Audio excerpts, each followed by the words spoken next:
No, I never realized that you guys would go back to back to Subic Bay in the middle of deployments. That's kind yeah. Well, we would for then you'd head off to your next det. Like I said, we were there for 9 months, and each det was about 3 months. You know what I mean? Maybe a little less, but we'd have some downtime in Subic, and then we'd head over to our next det, which is pretty nice. 9 months is a long time, but still, But actually, back in the day, Subic Bay was almost worse than Vietnam in some areas because it was almost like the gangsters back in Chicago. You had all these different gangs were after each other and shit. And when you was walking down McSisa, you almost had to look around the corner to see if they were shooting at each other before you walked by and shit. It was pretty kind of like the Wild Wild West. And you said that the whole UDT 12 at that time was made up of all guys from the same, like 5 or 6 buds classes, you had mostly? Guys that were there too from other classes, but it was the majority of us that were put into the platoons and stuff were from class 40, 39 maybe. Yeah, 39 was ahead of us. A lot of them went. Some went to 12 too. They used to split them 11 and 12. You went to a UDT team, right? And then a lot of them were guys that were behind us. But remember, we only ran 2 classes a year in buds. Oh, no kidding. Yeah. 2 classes a year? Yeah, because 39 was graduated, and then we started 40. Okay. And then we graduated, and that's when 41 was starting. You know what I mean? What do they run now, like 5? Yeah, something like that, 5, 6. It was something like 5 when I went through. Yeah, I think so. So you had a good experience with UDT, but you still wanted to. Oh yeah, you wanted to go. Me and a guy named. We'd put in the chit every month to go to SEAL team, and they yelled at us and said, "Yeah, not until you get back." So when we got back, we were the first 2 out of UDT into cadre. Yeah. That's awesome. And I was, Echo and I had a conversation. I was talking about how at SEAL Team 1, when I was in training SEAL Team 1, we called ourselves cadre. And I didn't really know where that came from, but I knew that was what it was called. And we were proud that we were cadre. But then I was listening to the podcast that you came on, and you were talking about cadre, and you guys actually called it cadre training. That's what SQT was. Yeah. Was cadre. Yeah. And the guys that taught it were cadre instructors. Yeah. And that just carried on. Yeah, it carried on. Platoon training was different. Once you got out of SQT or cadre, then you went to a platoon, then you went through platoon training too. And that was still ran by some of the cadre instructors. Yeah, because we had our own training cell in Team 1. Team 1 training cell's been around that long, huh? It was, yeah. Yeah, that was the only team. Yeah, that's true. And there wasn't another team. There was UDT guys and SEAL guys. Yeah. That workup or the cadre training, now you started getting heavy with field craft, with, everything. Yeah, every ambushes, you name it. And then we had the Alamo River we worked on.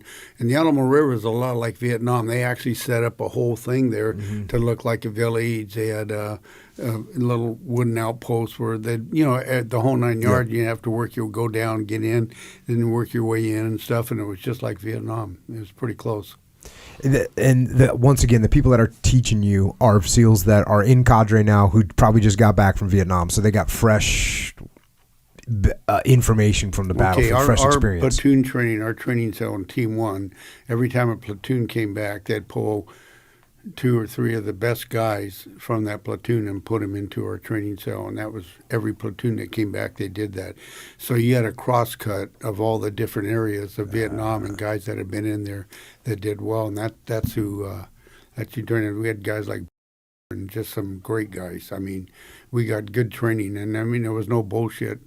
Because they knew, we knew that what we learned there was going to save our asses and our buddies' butts. So it got pounded into our heads. We did river and stream crossing a lot because you had a lot of rivers and, small canals. Well, not small canals, but pretty good size. You either walked under them and up the other side, or you went across them, Like as a 60 gunner, I always carried about 3 UDTs with me, to help me float across. Yeah. But I'm just saying, you had to judge the current right, so when you went out, it would bring you right in where you're supposed to be and stuff like that. You know what I mean? Just a extensive training. The Alamo River's not real. It's not a real fast-moving stream, but it has a good current in it. So you learned all that. You know what I mean? You learned what you had to have, or your gear you had. Like we'd do swimming pool stuff with our 60s and shit to see where we needed to have the flotation and stuff like that. You know what I mean? It was pretty good. Actually, when I went out to Nyland, we didn't even have the camp out there. We had, in Nyland itself, the town, there was a gas station, and it had about 4 or 5 little green trailers, and that's where we stayed at. And then they would truck us up to where the canal was to shoot and stuff. And a lot of times we'd go up there, then we'd run back and stuff. You know what I mean? And we'd go up to the Chocolate Mountains, up to Beale Wells and stuff like that for ambushes and just, you know what I mean? And we had no camp. There was no camp there. Siphon. What was that siphon? I can't remember the siphon number, but I mean, all along that whole area. In fact, later on when I was in platoons and stuff, we'd be going up Chocolate Mountains, come back some other way, and you'd still see holes where 40 Mike had went into and stuff, you know, from back in the day. How much work were you doing at night? Oh, that's all the only time we worked. That's the only thing. We do our immediate action drills and stuff during the day and stuff, but all of our ambushes and all the other field craft that we did and everything was all at night because that's when we worked. And that was the known thing. It was like, yep, we're gonna go out at night. That's what we do. Pretty much, yeah. How much did you guys go out? If there was a full moon, would you go out less? In Vietnam, would you go out less if there's a full moon? Because you had foliage and stuff, you couldn't see that well. It was still dark enough. Because sometimes in the desert, a full moon, it's almost like daytime. Oh yeah, yeah. Yeah. And what you're talking about gear a little bit and what you carried. And there's all these kind of myths about what guys were doing back in the day in Vietnam. One of them is blue jeans. Like everyone wore blue jeans, or a lot of guys wore blue jeans, which kind of makes sense to me because they're tough, right? That was the whole reason, was that mosquitoes wouldn't go through them. And if you're in mangrove and stuff, it wouldn't tear them and stuff. Ripstop would tear. And if you bent down, like when you stopped and stuff, mosquitoes would eat you alive right through the ripstop and stuff. So we started wearing the blue jeans, and you wanted to get zip-up blue jeans, not the button-up, because they also kept leeches off you. If you had the button-up ones, you were screwed. And then sometimes we wore pantyhose underneath that to keep leeches off us.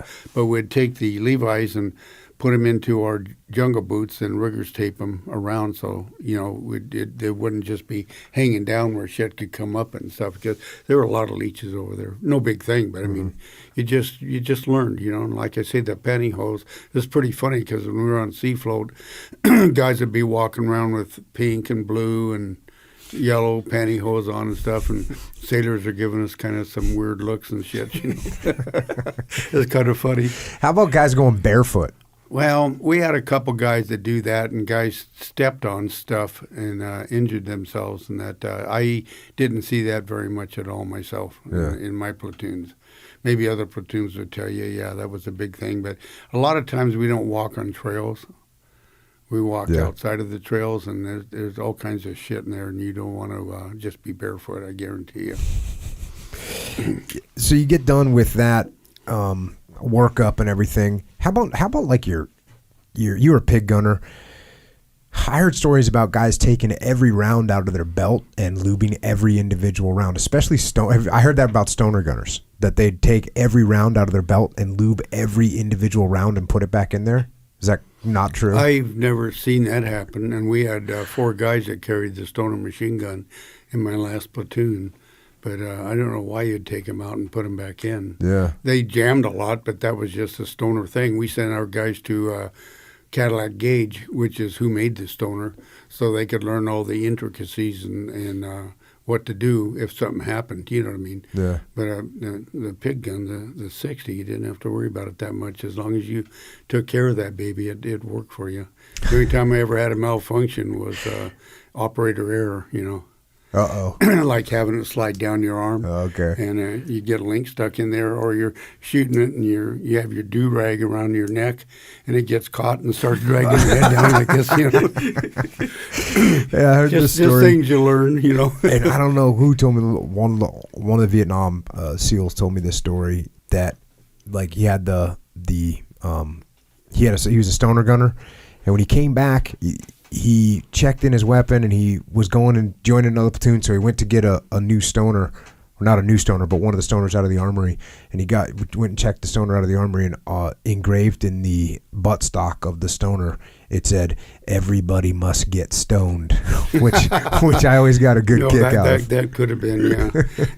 No, it was, but that 60, it was just, and you developed exactly, like my basic load was about 630, because we had a 130 round box that we had China Lake made. That went right on the side of it, and we slung it, and shot it from the hip. But after shooting thousands of rounds from the hip, you had really good eye to barrel coordination of exactly where that round was going to go. But even regardless, you always worked it in, because it wasn't a a point weapon like M14. Right. It was it's an area weapon, but still you can get pretty accurate with that son of a bitch. And you'd always walk your rounds in, because rounds ricocheting off could hit a guy just as well as hitting him right square in the chest or something. And I used canteen pouches, and I carried 5 canteen pouches around my waist, and I'd put 100 rounds in there and leave about an inch out of that. Got it. And then when I would fire and I knew I was getting low, I'd pop my lid open on my can I had, grab my thing of my 60 rounds, snap them in and dump them in and close it. Or the lid, when it opened up, had ridges on the side and it would slide right in, just depended, But what was good about that box is you could be blown upside down or anything and still have that 130 rounds ready to shoot. You know what I mean? That's why we liked it. But this place, it's a Navy experimental place called China Lake, and we had them build them for us, and they worked really well. Did you use a sling? Yeah. What we did is we took the big butt plate off, put an aircraft butt plate on, and if you notice in the back, you have that round thing and we'd hooked it through that, bring it up and took a hanger and made it down real like this, and I put it around the front of the hanger so you could take it off when you're in the chopper, so you could hold it down, and then you could take it off, put it on, but you got it fit just right where it was just right exactly where you wanted it to, and it worked great, We were inventive fucks, man. We figured it out, Like we was on this one boat one time, and we saw these 60 guys. They had 60s on the boats, and they had these big metal containers that the rounds went in. We're looking at that, and it was a flex tube that went into the 60. And so a couple K-bars later, we walked off with a couple of those, and they would fit perfect in the back of a Prick 77 backpack. We could put them on, held 500 rounds. And you had the flex tube that went right into your 60. You had to have a special feed tray for that. You know what I mean? The feed tray, the feed tray was right on the end of the flex tube, so it set right in there perfect. So, and then if we're doing an off the chopper, charge the bunker op, you had 500 rounds right there. And it was kind of neat. We're the only ones in Vietnam that had that. In fact, we came off choppers one time. We were doing parakeet ops. I'll tell you about that later. And there was a whole bunch of Army guys and stuff where we landed with the choppers. Were getting off, beating each other on the back, and had a couple good firefights and shit, and you could smell the quarter light coming up and everything. And we're all bearded and, Levi's and all that shit. And they're saying, "God damn, I told you we had mercenaries over here." Wasn't mercenaries. And one guy says, "No, that's SEALs." So you guys were the originators of the Predator pack. Pretty much, I think. I think we were. They used them on the boats, but not out in the field. You couldn't patrol at night. Did you have to feed it? No. It fed itself. It fed itself right no out of the bottom. You didn't have to pull it or nothing? No, nothing. It just right through their butt. You had to be careful, because if you took that thing off and laid it down and didn't put a nail through the flex part of it, all your rounds would come out. So there you have this big pile of 500 rounds. That's not good, especially if he was in a firefight and stuff, trying to put it back in. I'm just saying, it's just funny. But it was pretty good. Me and a guy named, two of us had those, and we fixed them up, just playing, looking at it, thinking, But you couldn't patrol at night with them on patrol, because it would go clank, clank. You could hear them moving. That was only if you're actually going off and hitting something. Like you say, there was 3 types of ops we'd go into if we knew we were going to take heavies. One was a down pilot, and another SEAL platoon in trouble, and a bright light. What was bright light? That's prisoner of war, going in to hit them and get them out. But those 3 ops were the main 3 we went into no matter what. Yeah, that's awesome.